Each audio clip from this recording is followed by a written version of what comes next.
What's going on, guys? This is fitdred.com. Here I'm doing a two-part series on my Hyperspin arcade cabinet. It's almost complete. There's a little bit I have yet to do. You can see here my bezel isn't finished. But most of all, the software is almost complete.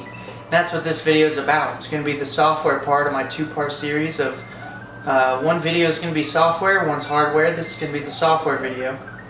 And I'm just going to explain what we have going on. So if I crop the video right, you should have saw the boot up sequence in the last video. Basically, you know, turning it on and turning it off. This video is going to be about the front end. So for you experienced Hyperspin cabinet guys out there, it runs Hyperspin.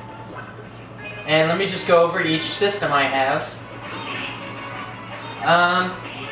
Arcade classics, I saw your main games.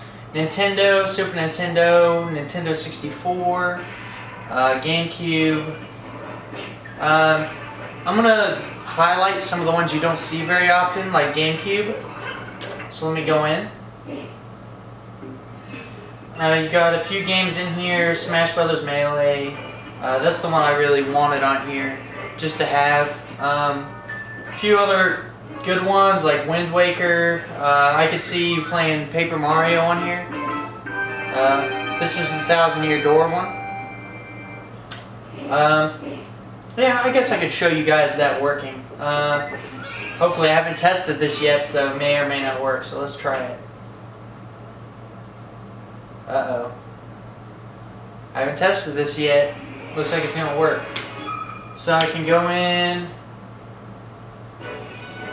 Let's see, this should be A and B.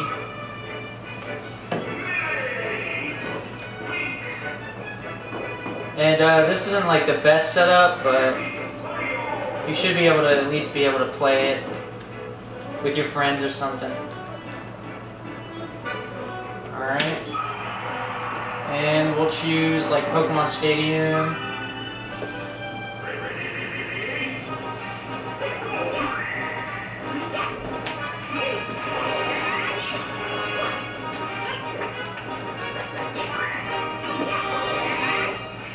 And it's a little bit hard. I'm not really centered on it like I should be. Oh shoot. And of course.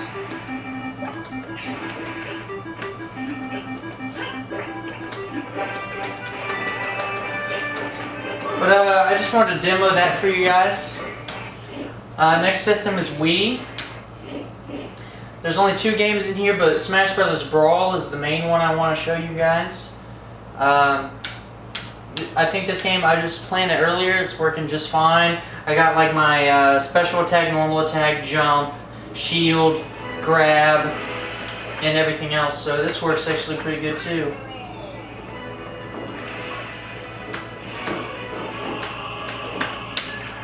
And then Final Destination.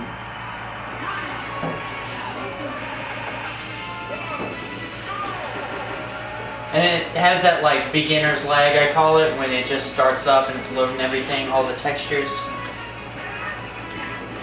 Actually, it's probably going to lag more because I have it dumping all the textures. I got to go in and change the settings.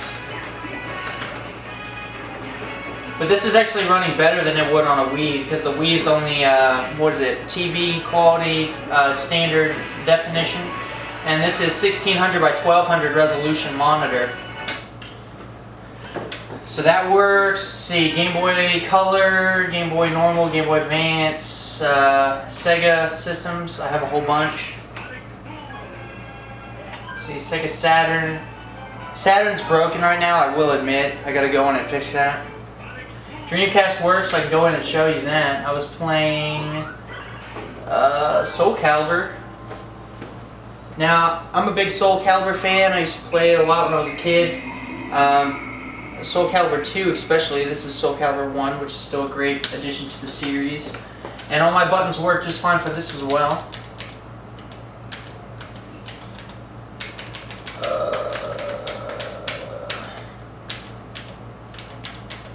Each system has its own button configuration, which is kind of difficult to work around, but I'm able to get most of it working. So I'm going to go in here and demo this. And I used to be a Taki kind of guy. This is a fun game. I kind of went exclusive on a lot of fighters. I wanted to get all the fighting games I could. All the really good ones.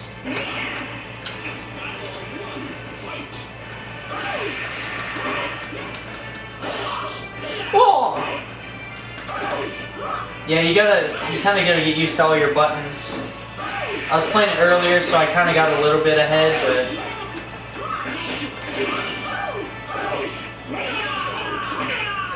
What? Alright, so I have a lot of games on here. Alright, Game Gear, PC Engine, Turbo Graphics. I gotta fix those two. PC Engine and Turbo Graphics aren't working. Neo Geo Pocket, Color, 3DO, PlayStation. I can show you what I have for PlayStation. Bloody Roar 2, good game. All the Final Fantasies that you can imagine for PlayStation, Metal Gear Solid, the Resident Evils, always got those, Spyro. Now this is the kind of situation where it wouldn't really be optimized for arcade setup, but I mean some of the fighting games will work and stuff like that. I mean you can play RPGs because they're not really fast-paced or animated. Let's see, PlayStation 2.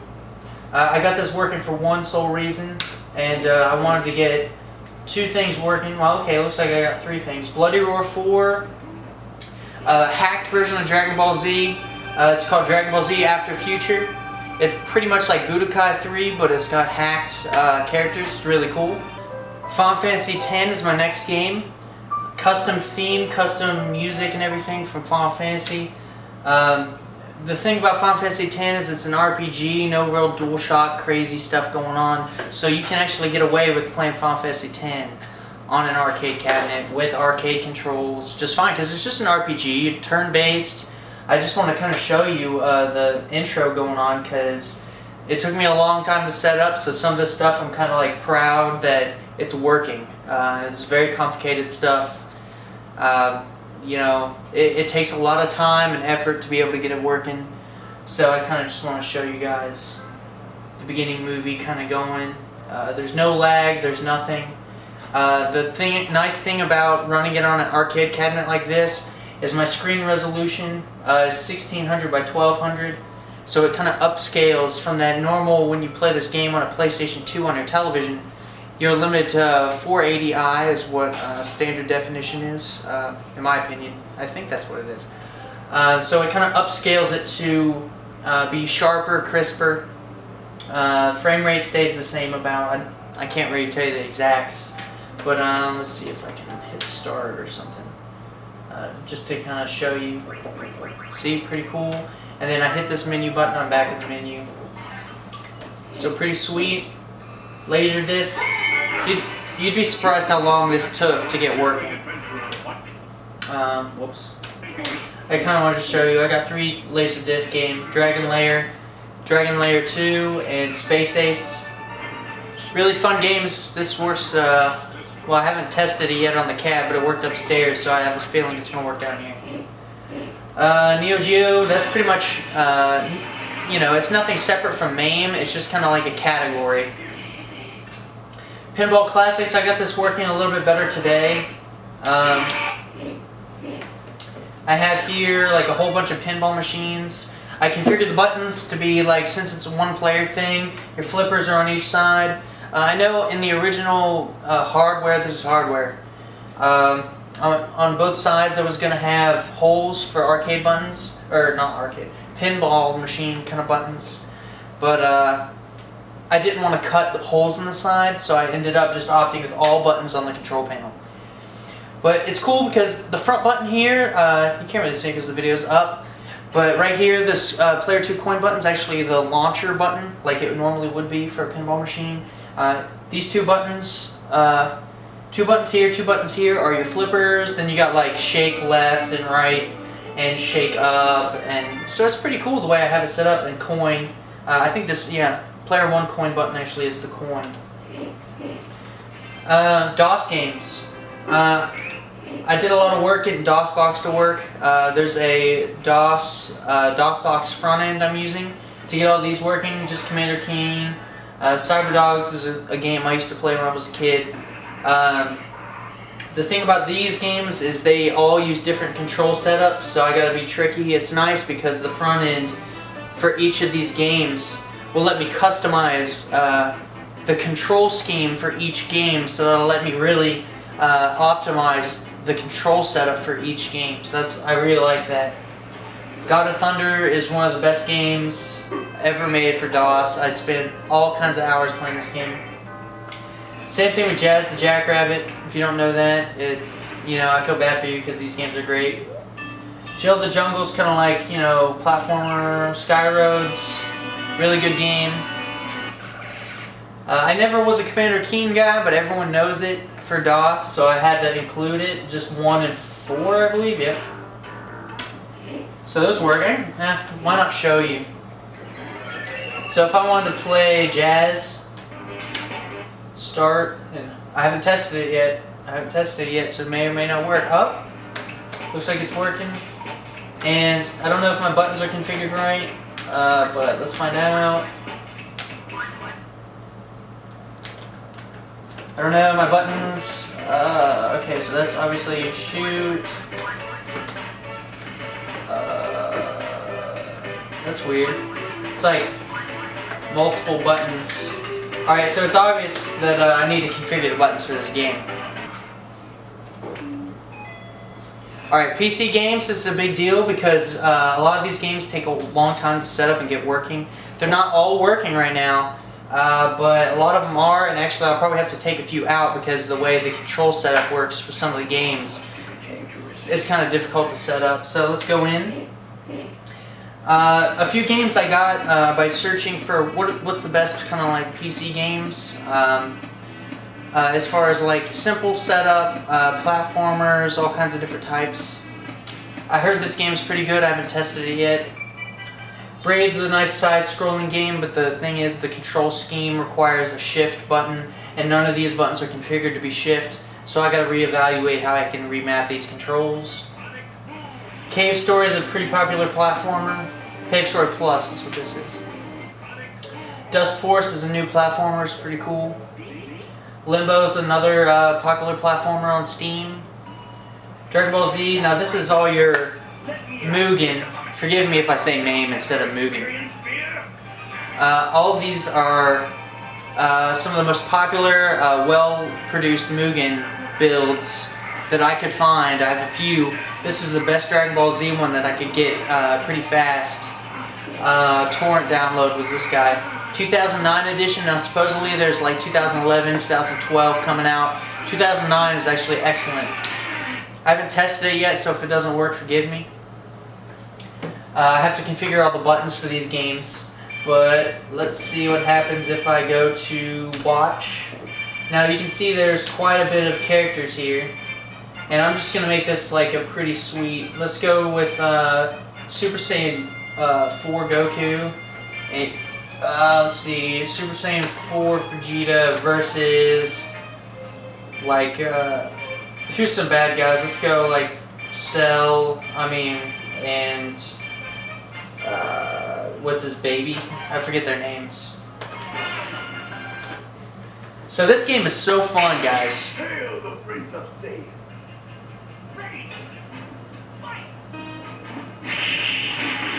So the thing about this game, a lot of cool flashy effects, a lot of cool attacks.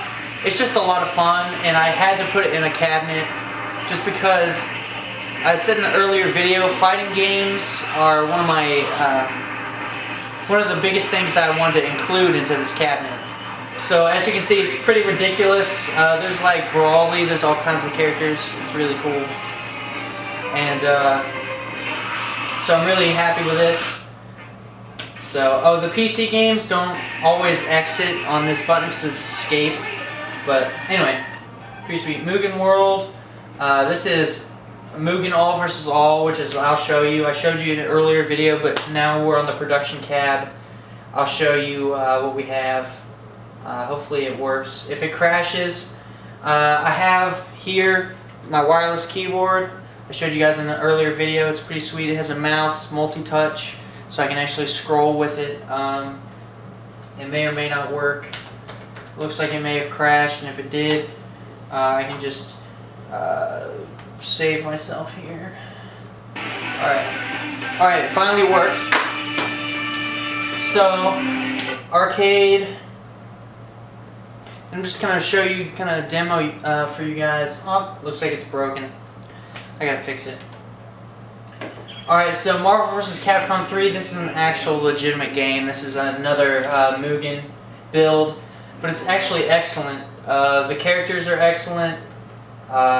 Everything's excellent.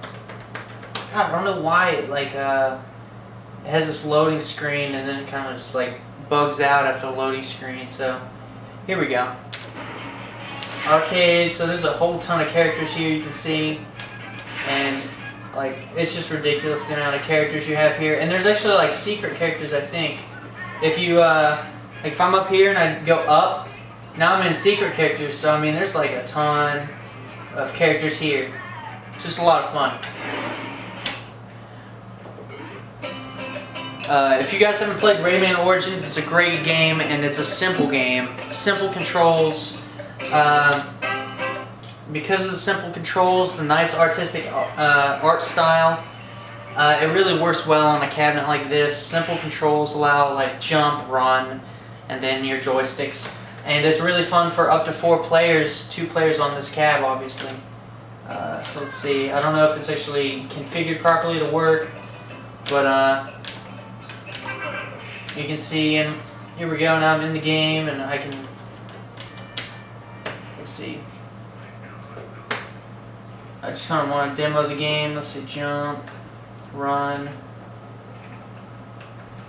I haven't even learned how to punch yet, I'm so early into the game.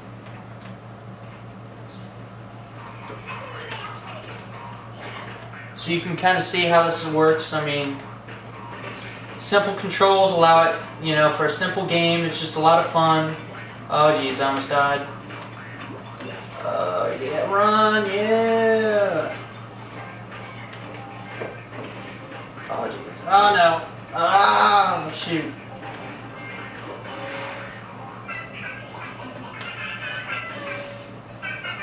So it's pretty cool, guys. I'm pretty happy about it. Let me go. Let me save her real quick, just to kind of like show you guys. Got it. So now I get the punch attack or whatever. So pretty cool. And then I'll have to, because this doesn't go back to Hyperspin until I actually exit the game. So I have to go to the legitimate, whatever PC game I'm in, I have to go to the legitimate exit. Quit game. Alright guys, I also got Sonic Episode 1, Sonic Episode 2, Sonic Generations. These are great games, and they work well with simple controls. Fighting games are a big pet peeve, so I had to have Street Fighter X Tekken on here. I haven't tested it out yet, but it should work. I'm not going to show you because it might not, but I will show you a few other games. Super Mario Wars is just a fun kind of like, it's almost like 4-player Smash Brothers Mario style. You gotta jump on your friends, you know, to kill them and stuff. They can be different characters. Super Meat Boy is a fun platforming game. Super Street Fighter 4 Arcade Edition. I'm pretty proud because this works really well. The button setup is great. The frame rate is great because of the power. If you want to see what I got inside of this to run all this, check out my next hardware series following this one. So the buttons, I'm pretty sure I configured this earlier, actually this morning. So I kind of just want to show you me kicking some butt.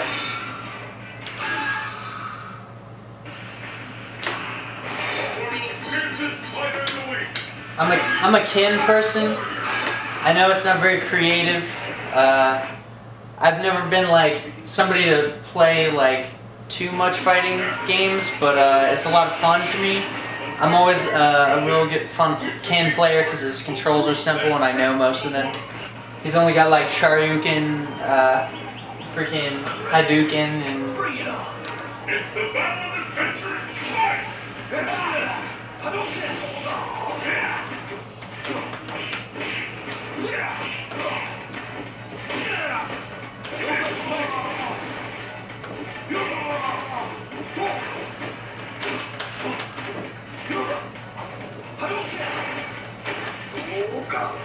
So I'm obviously gonna lose, but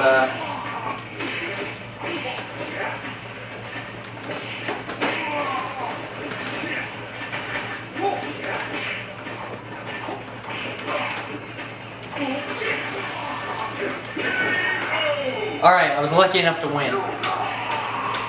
So like I said, it's a PC game, so I actually gotta go and exit it the normal way. So that's pretty cool. That's a great game to have in the cabinet. I'm done showing PC games.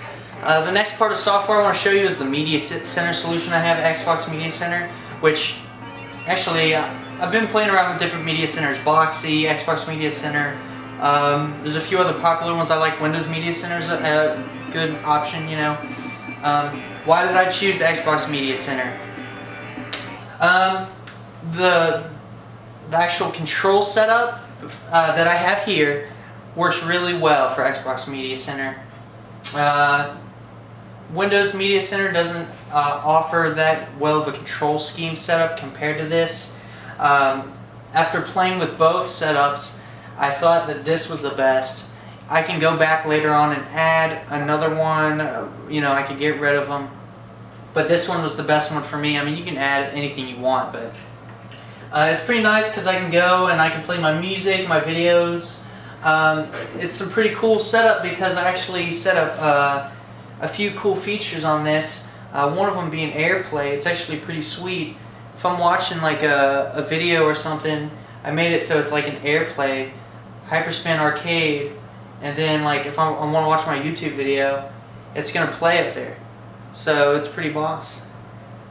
So there's one of my older videos I was doing, kind of demo in the cab. It's pretty awesome. So yeah, that's pretty cool, right? I thought so. So to exit out, I just go and exit, and then I'm right back into Hyperspin. So I hope that you guys appreciate my software that I have on here. Now that I'm done demoing the actual front end, I can actually tell you more about the software in depth. I'm going to actually close out Hyperspin and kind of just show you what I have going on here. And obviously I'm doing a ton of configurations, so you can see that there's just a mess of stuff everywhere. The key to having a good cabinet is to kind of have all this hidden. So I mean, you won't see this stuff on a normal occasion. The start menu is there. You just got to go to the bottom, and let me zoom in for you guys so you can get a good view on it, just so you guys can appreciate it better. Kind of shrinks down. That's my side art that I made. Hopefully it's on the side by the next few videos, but I have my start menu here. I have mini icons here, so it's not as big and nasty. I have it red to match my red theme. So, and I'm not trying to hide windows like a lot of people do. I mean, it's a modern cabinet and it's really just gonna suit my needs, so the little bit of hiding that I did do is good enough for me. So, for my arcade buttons, I run WinIPAC, which is the software. Let me go ahead and bring you in a little bit further.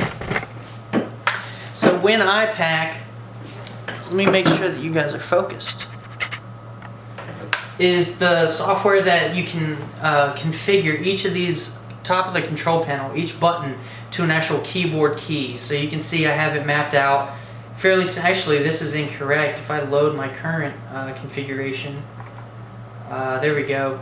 This button is actually enter. So I just wanted to show you this is how it works. I have an iPack inside of this cabinet that's going to be covered in the hardware segment, and this is the software version. Software kind of like that goes along with that iPack that makes all these buttons possible. So I just wanted to show you guys your coin buttons and everything like this. Let me close out of that. Now, I don't have much else on here. Google Chrome is my web browser. I actually have antivirus on here, which is just Microsoft Security Essentials. It's pretty lightweight and doesn't get in the way.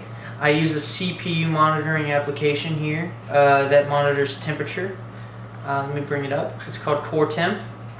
So one thing I was worried about is overheating, because it is a cabinet and I have one intake and one exhaust fan. Well, I have two exhaust fans and one intake fan, but only one intake hole and one exhaust hole. So this is to monitor CPU temperatures, which is the biggest thing I was worried about. And we're at a steady 41 degrees Celsius. All the 3D games, the most intense 3D game I have in there, or processor intensive game, is potentially Street Fighter 4 or Tekken. What is it? Street Fighter X Tekken. So I don't have to worry about, I mean, temperature, 41 degrees Celsius, that's pretty good. And I mean, it's saying max is 51 degrees Celsius out of the entire time we've been doing it, and that's actually pretty good. I consider that a fair temperature. So it doesn't really have anything else. To get the AirPlay thing working, I have to have Bonjour, which is an Apple service on here, which is required for Xbox Media Center. I have to have DirectX installed along with some other pieces of software for all the games to work, but as you know, Hyperspin is the big deal. I know it's kind of hard to see, guys, so bear with me. I'll bring you in a little bit closer, just a little bit more to kind of elaborate on it. I already told you guys in an earlier video, but in case you're new to the arcade cabinet, the way I have my computer set up is I have, of course, Windows 7, but I have two hard drives, a boot drive and a Hyperspin drive. I wanted two hard drive in case I want to expand in the future. I can put a SSD in to speed up booting, and then I can have data all on one drive. And as you know, my Hyperspin setup is fairly large, and we'll go ahead and give you an exact number of how big it is right now. So I'm guessing it's like 370 gigs, approximately, more or less. We'll find out exactly, but that's not that big, actually. You think it would be larger with the amount of games I have on here, and I'll give you an exact number of how many games in a later video. But this is my first arcade cabinet that I've set up, and I must say my collection is fairly thorough, with almost complete Dreamcast selection being a majority of it, along with MAME. MAME is fairly large, and it's actually a really complete collection. If you know anything about MAME like I do, you know that MAME is actually difficult to set up depending on what version you have. So 373 gigs is the exact number. So I was right by 3 gigs. Which the MAME setup, and I can give you an exact number, that is probably the largest, 32.7 gigs for MAME. Actually, no, that isn't the largest, because Dreamcast is the largest. Where is it? Dreamcast alone is 77.5 gigs. It was 90 until I removed some of the broken games. A few others are fairly large. I'm not going to elaborate. 5 gigs for Future Pinball, but I think those are the major players here. PlayStation actually will probably be a large amount, 35 gigs, and then PlayStation 2 is only a few games at 7 gigs. So that's my setup. There's no media on here, but with a large hard drive this large, after I delete this old archive, I'll be able to put movies, make this a server for media content. There's an FTP server on here, so I can pull stuff from anywhere and just FTP files onto here or anything like that. One thing I will tell you is remote administration. To be able to access this, I use TeamViewer, which is really awesome. If you haven't used TeamViewer in the past, it's really sweet to be able to do remote access and everything like that, to be able to control into computers from anywhere, from any other computer. That's great. There's also RDP access, so I can remote it from upstairs directly into the operating system. And yeah, that's about it. There's a few, of course, network shares I can get in that way, and Oh yeah, one thing I wanted to tell you about Xbox Media Center is it's nice because it has a web GUI on port 80. So I can browse to this arcade cabinet and actually control the Media Center from like anything that has a web access, like an iPad or anything. So it's pretty sweet. So that's it for my software video, guys. If you're like me and you want to set up something like this, just consider doing a lot of research on Hyperspin, MAME, and all the emulators. So my startup video, you guys saw it. It's pretty awesome. If you want to see that, just look at my cabinet startup video I'm going to upload. So yeah, guys, it's been fun. It's been a good journey. This is the software video. Look forward to the hardware video where I actually tear this open and show you the inside. So yeah, see you then.